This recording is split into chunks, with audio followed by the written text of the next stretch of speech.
નમસ્કાર મિત્રો, એક એવો મેળો કે જ્યાં સ્ત્રીઓ પુરુષોને લાકડી વડે મારે છે. સાંભળવામાં અજીબ લાગે છે, પણ આ છે આપણા ગ્રામ્ય સંસ્કૃતિની એક અનોખી અદ્ભુત પરંપરા. હોળીના તહેવાર પછી ગોધરા તાલુકાના લાડપુર ગામે ઉજવાય છે ચાળિયાનો મેળો. આ એક એવો મેળો છે જેમાં શ્રદ્ધા, વિશ્વાસ અને એની અનોખી ઉજવણી છે. સાથે સાથે આમાં એક માન્યતા અનુસાર ગામની વચ્ચે આવેલા એક વૃક્ષ પર કાપડાથી બનાવેલું માણસ જેવું પૂતળું, એટલે કે ગામડાની ભાષામાં ચાળીઓ બાંધવામાં આવે છે. એ માત્ર પૂતળું નથી, પરંતુ લોકોની આસ્થા અને મનોકામનાનું પ્રતીક છે. જે પરિવારમાં સંતાન ન હોય અથવા કોઈ મોટી ઈચ્છા હોય તે લોકો અહીંયા આવીને બાધા રાખે છે.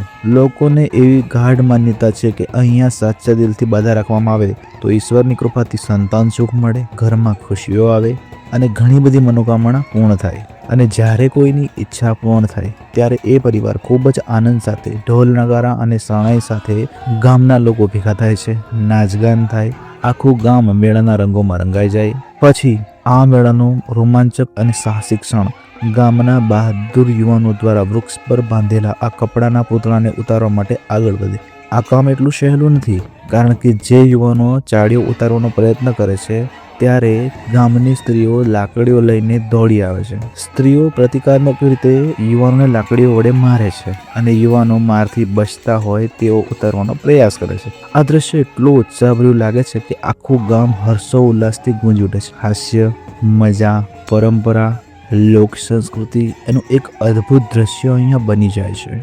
આ એક મેળો માત્ર રમત કે મજા નથી, પણ લોકો માટે શ્રદ્ધા અને વિશ્વાસનો ઉત્સવ છે. લોકોમાં એવી માન્યતા છે કે આ મેળો વર્ષમાં એકવાર ઉજવવામાં આવે છે, હોળીના બાદ ઉજવવામાં આવે છે. આ ગામની અંદર છેલ્લા 72 વર્ષથી આ મેળો ઉજવવામાં આવે છે. બીજી એક માન્યતા એવી પણ છે કે આ મેળો ઉજવવાથી ગામમાં સુખ સમૃદ્ધિ આવે, ધન ધાન્યમાં વધારો થાય અને ગામમાં એકતા અને ભાઈચારો મજબૂત બને.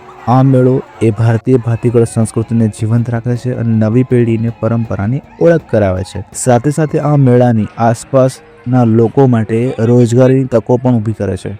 નાના વેપારીઓ, ખાવા પીવાની દુકાનો, ખેલના અને મેળાના સ્ટોલ, એના કારણે આર્થિક ચહલપહલ વધે છે અને લોકોને રોજગાર મળે છે. હોળી બાદ આ ઉજવાતો ચાળિયાનો મેળો માત્ર ધાર્મિક જ નહીં, પરંતુ સામાજિક અને આર્થિક રીતે ખૂબ જ મહત્વનો ઉત્સવ છે. પરંપરા, શ્રદ્ધા અને ગામની એકતાનો અદ્ભુત ઉત્સવ એટલે કે મેળો ખરેખર લાગે કે ભારતીય સંસ્કૃતિની સાચી ઓળખ આજે ગામડાઓમાં જ જીવંત છે.